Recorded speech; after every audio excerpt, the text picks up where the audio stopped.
ADR. Promoting dialogue. It's 6 p.m. in Dakar and Banjul, 7 p.m. in Lagos, Nigeria. Good evening and welcome to Newslink on West Africa Democracy Radio, broadcasting on 94.9 FM and around the world at wadr.org. We are also live on YouTube and Facebook at WADR. First, our top stories. AU Parliament unanimously adopts a resolution to end xenophobic violence across the continent. Guinea reaffirms commitment to national currency, distances itself from ECO rollout. Nigeria secures a $500 million financing from Gavi Alliance for vaccines and primary healthcare initiatives. For us, that is another impetus for us to do more with our domestic financing to ensure that we secure vaccines, but also we ensure that they are delivered. Liberia's record cocaine cases spark debate over transparency and due process. Please stay tuned for details of these stories and more. On the news, this is Abdullahi Hassan. Many thanks for joining our broadcast. Newslink begins with an update on a major development regarding the recent wave of xenophobic violence in South Africa. The African Union Parliament has adopted a resolution intended to address any form of violence targeted at foreigners in all AU member states. Meeting this week in Johannesburg, lawmakers condemned the recent wave of attacks targeting African migrants in several South African cities.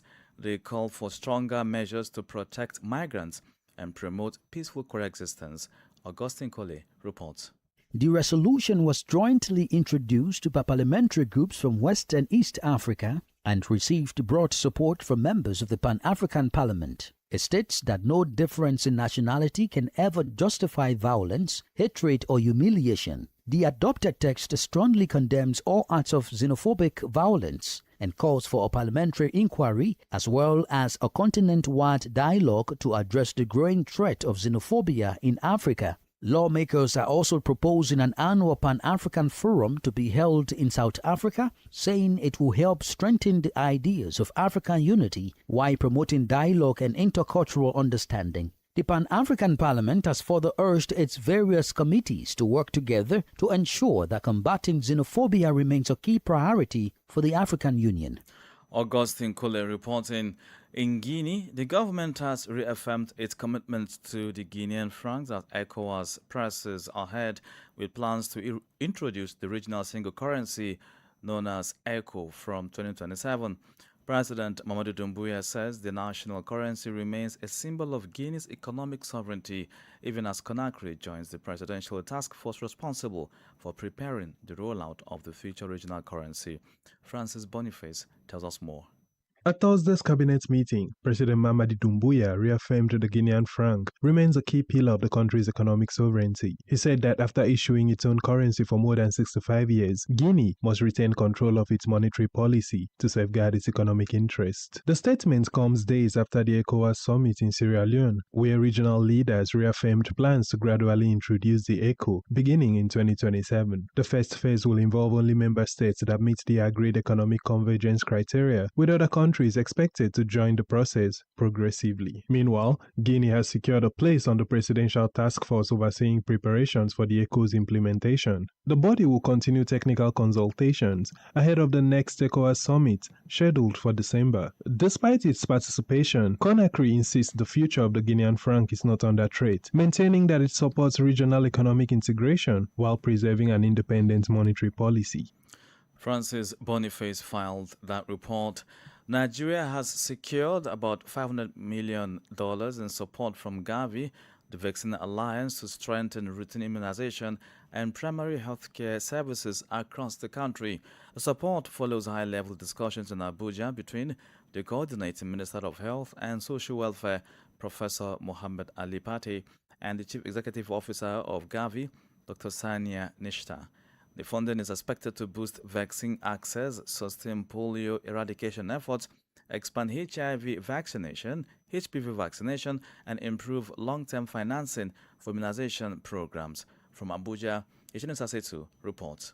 The 5-year support package approved under Gavi's 2026 to 2030 investment cycle is expected to strengthen routine immunization, reinforce primary healthcare services, and expand access to life-saving vaccines, particularly for children and other vulnerable populations. Coordinating Minister of Health and Social Welfare, Professor Muhammad Ali Pate, says the funding will help Nigeria consolidate recent gains in immunization while strengthening the country's primary healthcare system. We're a large country, and the fact that you are proposing almost $500 million over the next 5 years for Nigeria's vaccine effort, I think speaks volumes. For us, that is another impetus for us to do more with our domestic financing to ensure that we secure vaccines, but also we ensure that they are delivered. Gavi Chief Executive Officer Dr. Sanya Nishtar says the partnership reflects the alliance's continued commitment to supporting Nigeria in protecting more children from vaccine-preventable diseases and building a more resilient health system. So these are the 5 objectives of our visit. Number 1, to reaffirm our support. Number 2, to explain to you how your voices have really mattered, not just for Nigeria, but for the continent, and to go with details of the country letter if you wish. Number 3, to assist you in overcoming any fiscal challenges in the spirit of partnership. And number 4, to have conversations about the final decisions pending. And number 5, polio and routine immunization. The package also includes support for sustaining polio eradication efforts, expanding human papillomavirus vaccination, and improving long-term financing for Nigeria's immunization program. Health experts say the investment comes at a critical time as Nigeria seeks to increase routine immunization coverage, reduce the number of zero-dose children, and strengthen primary health care centers, which remain the foundation of healthcare delivery across the country. For WADR, Yeche Nusasitu in Abuja. More stories coming up on West Africa Democracy Radio. Newslink continues. Newslink is live on YouTube and Facebook at WADR English and streaming live at wadr.org. Let's now take you to Ghana, a country edging closer to a major constitutional framework after the government endorsed a series of recommendations from the Constitutional Review Committee. The proposed reforms presented in a white paper by Attorney General Dr. Dominic Ayine aim to introduce changes to the country's electoral system, governance structures, and key constitutional institutions. From Accra, Nadir Tete reports. The Mahama administration has unveiled what it describes as the most ambitious constitutional review agenda since the 1992 Constitution came into force. Presenting government's white paper on the Constitutional Review Committee's recommendations, Attorney General and Minister for Justice Dr. Dominic Ayine said the proposals were adopted after extensive constitutional and legal review. Among the headline reforms is a proposal to extend the tenure of the President and Parliament from 4 to 5 years, with the change applying only to future office holders. Governance expert Dr. Bernard Binyab welcomes the decision to extend the presidential term to 5 years. In Africa, I can tell you that Ghana and Nigeria, the only country that have 4 years. All others have a minimum of 5 years. So I think that the 5 years is not out of place. Government has also endorsed the election of all metropolitan, municipal and district chief executives, lowering the minimum age to contest the presidency from 40 to 35 years and moving presidential elections to the first week of November to allow for a smoother transition of power, abolishing the death penalty in favor of life imprisonment and separating the office of the Attorney General from the Ministry of Justice to strengthen prosecutorial independence. The Attorney General, Dr. Dominic Ayine, says a constitutional review implementation committee will now prepare the amendments bill with a drafting process expected to be completed by October.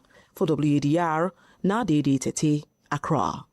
Well, we'll move from Ghana to Cote d'Ivoire, where a court has postponed its ruling in the legal challenge to Tidjane Cham's election as leader of the opposition Democratic Party of Cote d'Ivoire, PDCI. The court, which had been expected to deliver its verdict on Thursday, instead ordered the proceedings to be reopened extending the legal process. This decision prolongs uncertainty within the country's main opposition party as it awaits a final ruling on Cham's leadership. Christopher Ticho has more. The decision, which was expected on Thursday, July 30, in the case opposing several party members to the PDCI leadership, has been postponed until October 22. This postponement is due to the review of another similar legal action initiated by a party member, also challenging the legitimacy of Sheikh Tijan Cham. Milak Ajay is a member of the PDCI's legal team. When you look at the two summons, they are identical, and naturally it was done by the same person. The big problem is when we start to involve the private lives of political parties in the legal system. It's not just one party. Tomorrow, it could be the other. You file a lawsuit, you have to be sure you have all the evidence. And in the court, we are saying this gentleman doesn't meet the requirements. That too, I say, isn't the truth.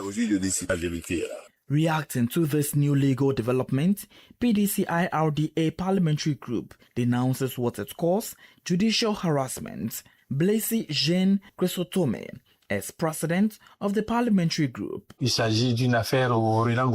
is a farcical affair that raised fears of the PDCR being placed under state control, or at the very least, the annoyment of the last Congress that elected President Tijan Cham, whose legitimacy is being questioned within this process. We sincerely hope that this is truly for the proper administration of justice and that no undue influence has interfered in the case to lead to this postponement of the verdict and the date of October 22nd. We remain highly vigilant and mobilized within the parliamentary group, which is the political arm of the PDCR-RDA.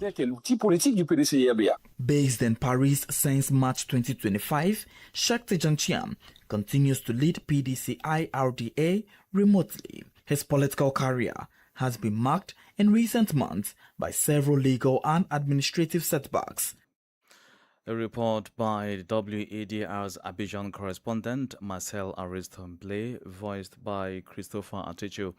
Just before the recap, let's take you now to the Gambia, where authorities in Banjul and Dakar have reached a final agreement on the delimitation of their southern border, marking a significant step in strengthening bilateral relations. This breakthrough followed directives from the presidents of both countries, who prioritized dialogue, consultation, and the spirit of fraternity in resolving the long-standing border dispute.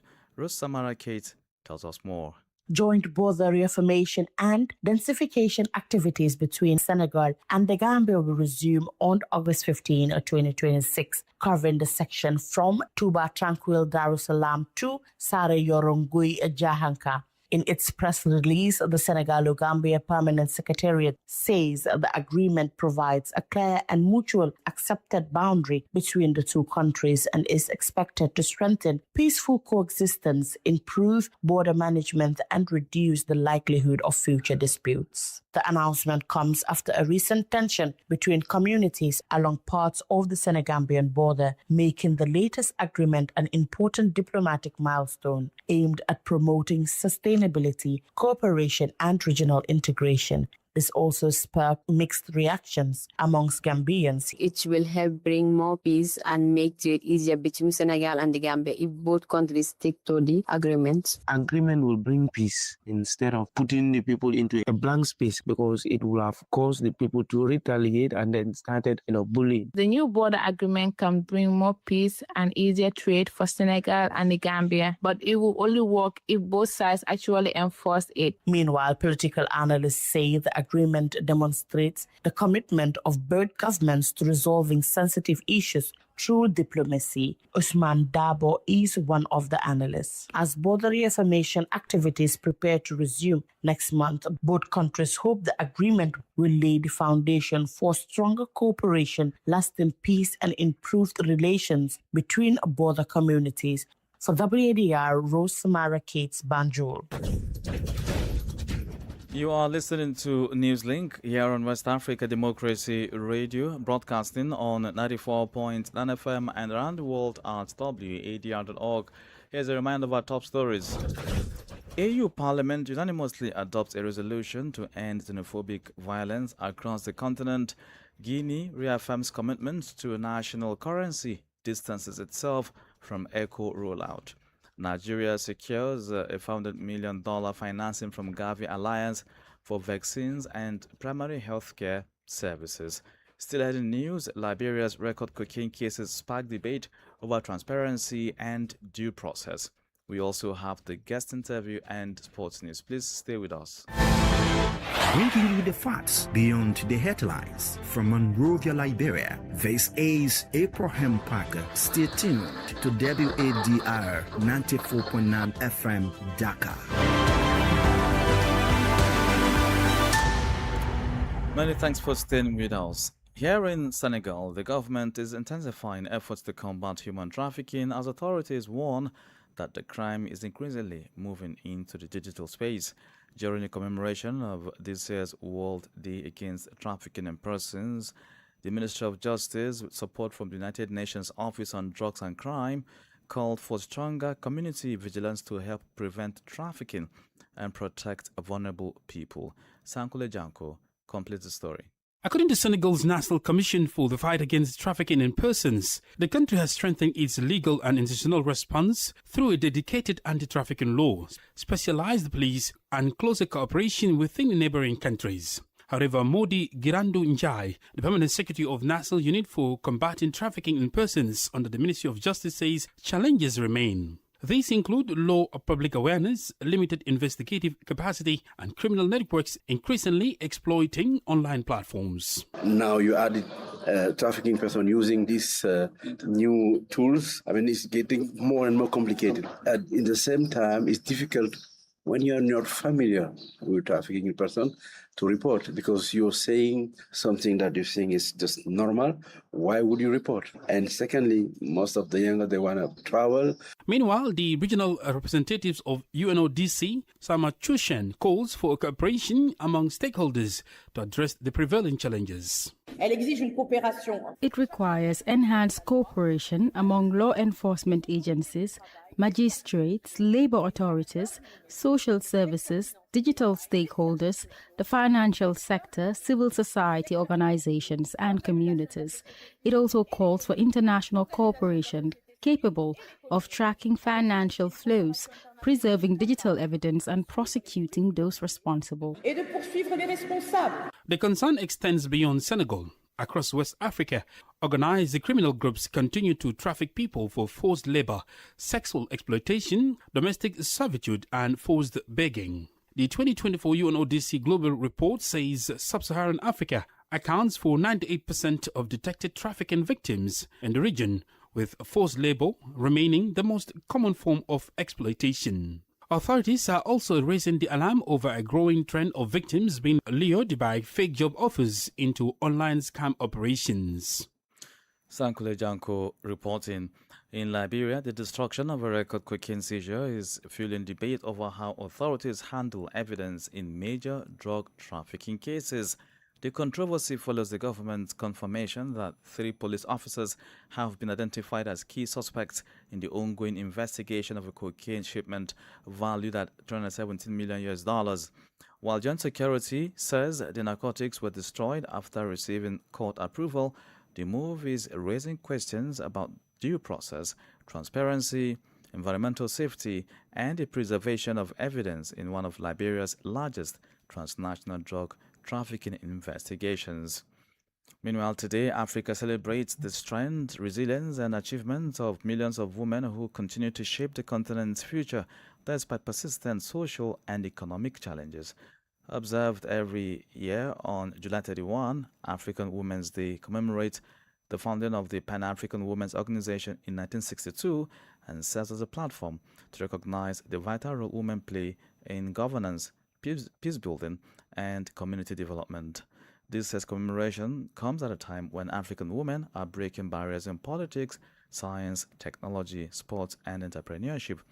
Abiola Idowu Ojo, Executive Secretary of the African Commission on Human and People's Rights, says, Article 18 of the African Charter on Human and People's Rights provides for the protection of women and girls, and the African Commission has since gone beyond the African Charter, which was adopted in 1981, to champion the adoption of the specific protocol on the rights of women in Africa, which is popularly known as Maputo Protocol. Therefore, the Commission places the advancement of the rights of women squarely at the center of the work that it does. Furthermore, in recognition of this, the Commission has created, as one of its long-standing special mechanisms, a dedicated subsidiary mechanism to the rights of women in Africa, in the place of a special rapporteur on the rights of women in Africa. Many soft law instruments have also been developed. The Commission, in its various working methods, is monitoring state compliance to continually ensure that the rights of women are placed at the forefront of national laws and policy frameworks through our various working methods.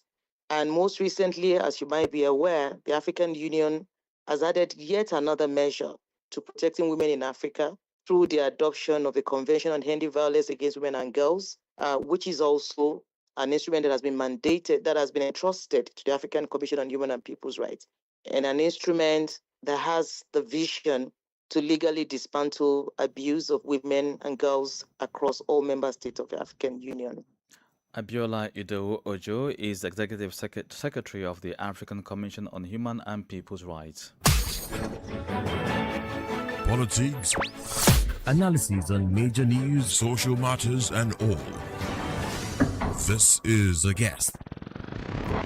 Ghana's proposed constitutional reforms continue to generate debate, particularly the government's plan to extend the presidential term of office from 4 to 5 years and lower the minimum age for presidential candidates to 35. While supporters argue the changes could strengthen governance and broaden political participation, critics have raised concerns about democratic accountability and the long-term implications for Ghana's constitutional order.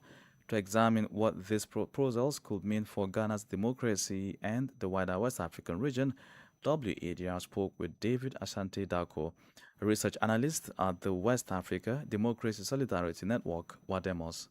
Currently, Ghana has a 4-year presidential term, and any government that has come prior to this current one that we have served 8 years. That 8 years isn't necessarily an indication of good performance. It is more likely a suggestion by the electorate that the 4-year term isn't adequate. So that has always been one of the cardinal arguments that we have held for extending the term from 4 years to 5 years. Also, there is this argument that the 4-year term might not necessarily be enough for a president. But then we believe that if we extend that 4-year term to 5 years, then the president has less of an argument to say he didn't have enough time to execute his mandate properly. So we have always held that a 5-year term would be more beneficial for the administration that comes to power at any point in time. All right, but on the other hand, critics argue that this could weaken democratic accountability. What are the potential risks? That is definitely a concern, you see, because the argument has some merit when you look at countries in the region that have rather long presidential terms. Most current one will be Guinea and then Senegal. These are countries that have, over the years, fallen into authoritarian straits. We saw that under Alpha Condé, and we also saw that under Macky Sall. A presidential administration also needs time to execute the plans that it has. So the 5-year term is a way to balance the concerns between having enough time to execute and also not staying so long, such that an authoritarian regime or authoritarian excesses have time to accumulate and entrench themselves. All right, let's look at the reduction of the age. Do you believe 35 is an appropriate compromise, or should Ghana adopt the committee's recommendation of 30 years? Well, we initially suggested 30 years, but I think we could make do with 35 for now, because when you look at the sub-region and actually the continent itself, we have about 18 countries in Africa at the moment where the eligibility criteria for the presidency is pegged at 35 years. And in the history of Ghana, in 1960, when we had our initial constitution, the presidential age then was pegged at 35. So this is kind of like a return to that. Interestingly enough, around that time, the president was only a head of state. Government was then run by the prime minister and the cabinet. So the interesting detail there is that the prime minister and his cabinet, their eligibility age was 21 years. And that is the eligibility age that pertains for parliament in Ghana at the moment. So the 30 years that we proposed was with the idea that if you have a parliamentary eligibility age of 21, then the 30 years allows approximately 10-year period, which, is reasonable. Pegging it at 35 kind of extends it. And mind you, this is coming at a time when the Ghanaian population has 70% of it being under 35 years. If you are pegging your presidential eligibility age at 35, that means you are representing a smaller segment of the demographic. That is why we had opted for the 30-year mark. David Asante Darko, research analyst at the West Africa Democracy Solidarity Network, WADEMOS. Well, before we wrap up, here is the latest from the world of sports. First, in Cote d'Ivoire, Amos Faye has officially left his role as head coach of the Elephants. The Ivorian Football Federation announced on Friday that his contract has expired and will not be renewed. Faye will be remembered for guiding Cote d'Ivoire to a historic home triumph at the 2023 Africa Cup of Nations, played in 2024, before leading the Elephants to qualification of the 2026 FIFA World Cup, the country's first appearance at the tournament in more than 2 decades. Their World Cup campaign, however, ended in the round of 16 after defeat to Norway.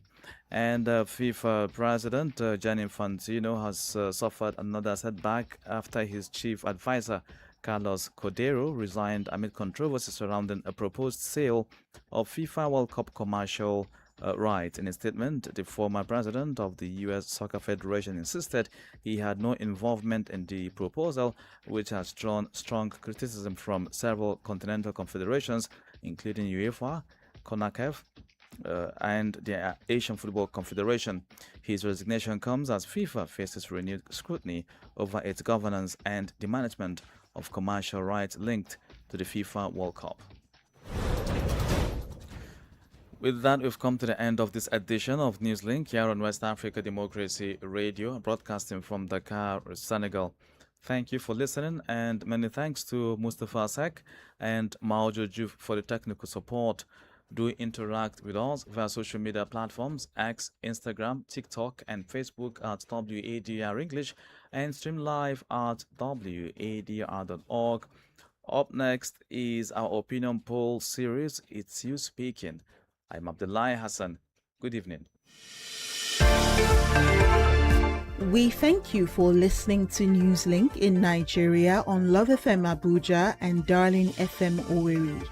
In the Gambia on Hot FM Banjul, Hilltop FM and Veritas Radio in Serekunda. Thank you for listening on Alternative Youth Radio Lofa County, Liberia, Radio Kegaman in Nimba County, and DCN Radio Riverses County.